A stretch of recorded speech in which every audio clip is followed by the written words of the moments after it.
L'Éthiopie, l'un des pays les plus anciens et fascinants du monde, possède une histoire qui remonte aux premiers jours de l'humanité.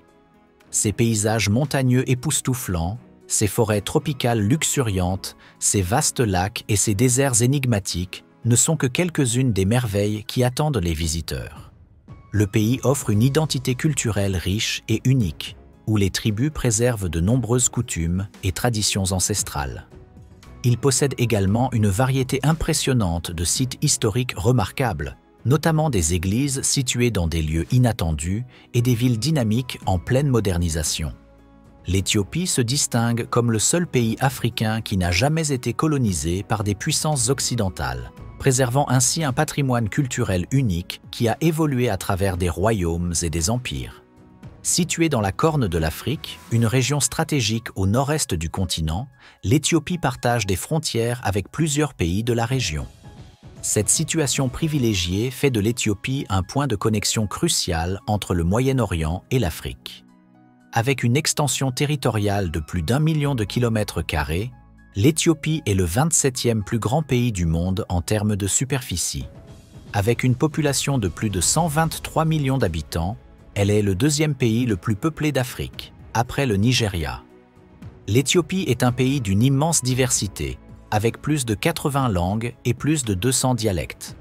La langue officielle est l'amharique, parlée par environ 30 millions de personnes, principalement dans les régions centrales et septentrionales du pays.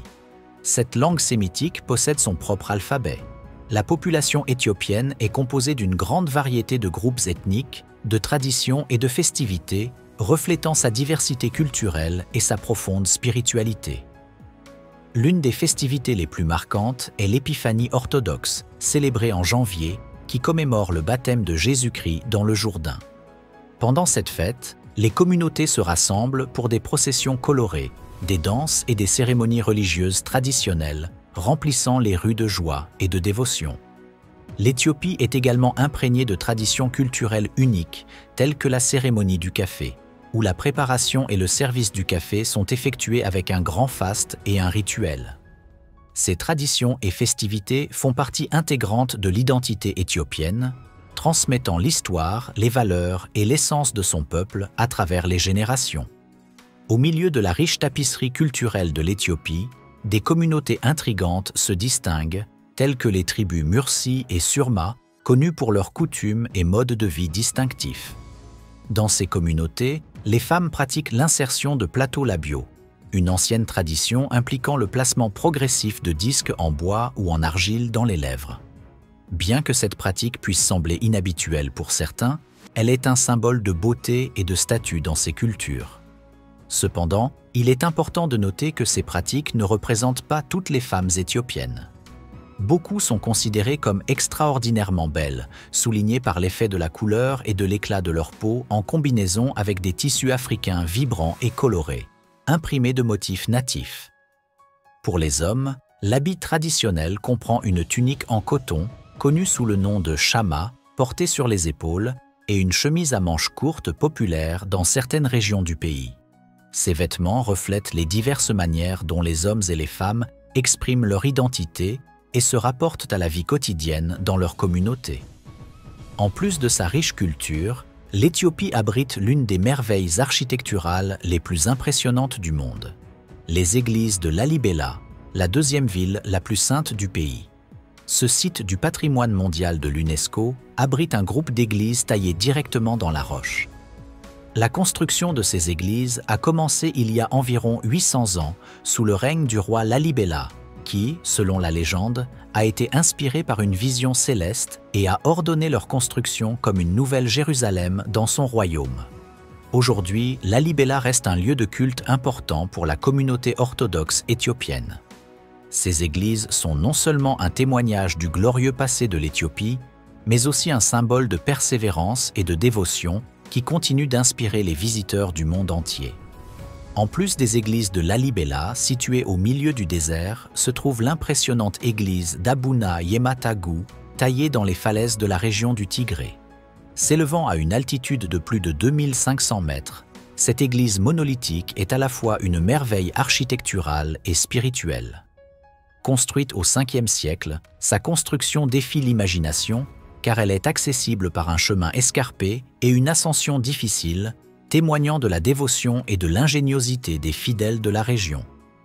Atteindre Abuna Yematagu nécessite un voyage de foi et de courage, car les visiteurs doivent escalader des rochers escarpés et étroits pour atteindre l'entrée de l'église, située au sommet d'une montagne. Une fois à l'intérieur, ils sont accueillis par des fresques anciennes et une atmosphère de sérénité qui contraste avec l'aventure du voyage. En plus de sa valeur religieuse, Abuna Yematagu est également un témoignage impressionnant de l'habileté technique des anciens bâtisseurs éthiopiens. Taillée dans la roche solide, l'église est une démonstration de l'intégration entre la nature et l'architecture humaine. Alors qu'Abuna Yematagu immerge les visiteurs dans la spiritualité, la ville de Gondar, située dans le nord de l'Éthiopie, offre une vision différente de la riche histoire et culture du pays.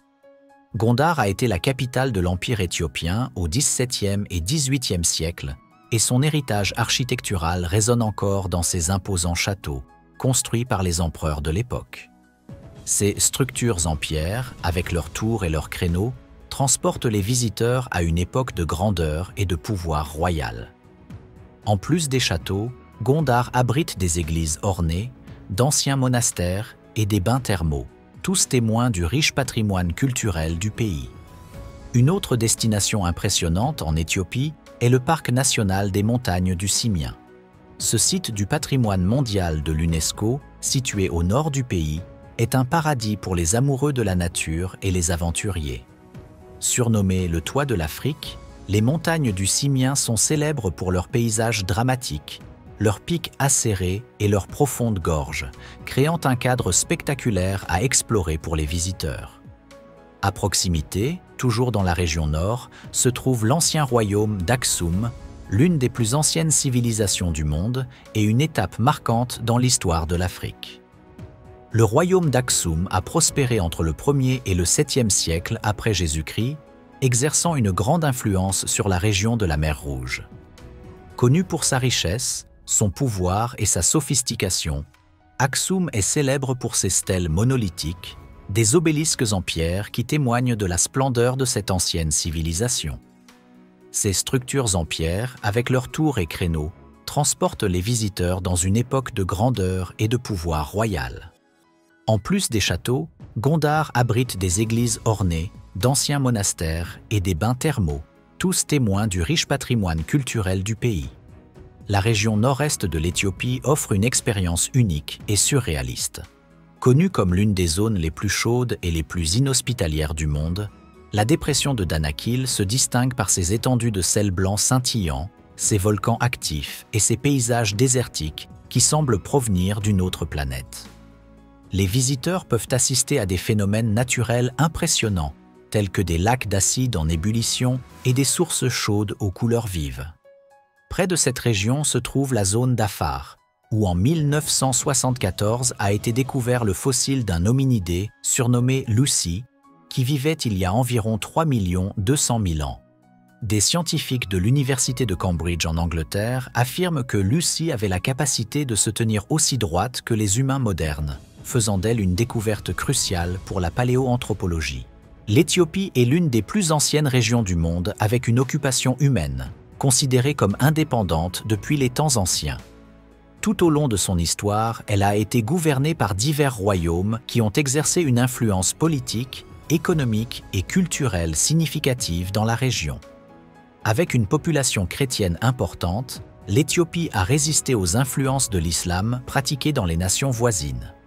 Malgré les invasions de certaines civilisations arabes, ces incursions n'ont pas réussi à soumettre le pays. Au XIXe siècle, lors de la colonisation de l'Afrique, l'Éthiopie a fait face à des tentatives d'invasion par des troupes italiennes cherchant à établir une colonie, mais elle a réussi à maintenir son indépendance, devenant un symbole de résistance sur le continent africain. Cependant, les Éthiopiens ont résisté et ont réussi à maintenir leur autonomie avec le soutien de forces étrangères, comme les Britanniques. Sur le plan régional, l'Éthiopie est connue pour sa puissance militaire significative et une longue histoire de disputes avec l'Érythrée voisine. À l'intérieur du pays, à partir de la seconde moitié du XXe siècle, l'Éthiopie a été confrontée à de graves turbulences avec l'installation de divers gouvernements extrémistes, entraînant de graves problèmes sociaux, tels que de grandes vagues de famine. Considérée comme l'un des pays les plus pauvres du monde, l'Éthiopie n'a organisé ses premières élections démocratiques qu'en 1975. Actuellement, malgré les avancées politiques et économiques, le pays est toujours confronté à de graves problèmes sociaux, notamment l'extrême pauvreté et la faim, qui touchent des millions de ses habitants. Selon les données de la Banque mondiale de 2022, environ 46% de la population vit en dessous du seuil de pauvreté, une augmentation par rapport à l'année précédente. La crise humanitaire en Éthiopie est aggravée par la faim et la sécheresse, avec environ 22 millions de personnes en insécurité alimentaire aiguë en 2023 selon l'ONU. La guerre civile, qui a commencé en 2020, a perturbé la production agricole, bloqué l'accès à l'aide humanitaire et déplacé des millions de personnes, aggravant la crise alimentaire dans la région. La sécheresse est un autre facteur critique qui aggrave la situation en Éthiopie. Les régions d'Afar, de Somalie et d'autres parties du sud du pays sont particulièrement vulnérables. La pénurie d'eau affecte la production agricole et la disponibilité des aliments, entraînant des niveaux élevés de malnutrition aiguë et chronique. Malgré ces défis, l'Éthiopie possède un potentiel de développement significatif. Le pays a investi dans les infrastructures, y compris la construction de barrages et de systèmes d'irrigation pour atténuer les effets des sécheresses. Le grand barrage de la Renaissance éthiopienne, situé sur le Nil bleu, est un exemple emblématique de ces efforts, visant à fournir de l'énergie hydroélectrique et à soutenir le développement agricole. Cependant, ce projet est également une source de tension avec les pays voisins qui dépendent du Nil, comme l'Égypte et le Soudan. L'Éthiopie se concentre également sur la diversification de son économie, qui a historiquement dépendu fortement de l'agriculture. Sur le plan social, l'éducation et la santé ont été des domaines prioritaires pour le gouvernement éthiopien. Les programmes d'alphabétisation et la construction d'écoles visent à augmenter le taux d'alphabétisation, en particulier parmi les filles et les femmes, qui ont historiquement rencontré des obstacles plus importants pour accéder à l'éducation. En matière de tourisme, l'Éthiopie se positionne comme une destination pour les expériences d'aventure et culturelles. Cependant, voyager à travers le pays implique une grande responsabilité. Il est important d'interagir avec les gens et de les comprendre avant de penser à prendre des photos. Le tourisme peut avoir un effet positif et, pour certains villages, il constitue une source de revenus importante, voire cruciale. Mais il est essentiel que cela se fasse de manière respectueuse et significative. Si vous avez aimé la vidéo, abonnez-vous à la chaîne, laissez votre like et votre commentaire. On se retrouve dans la prochaine vidéo.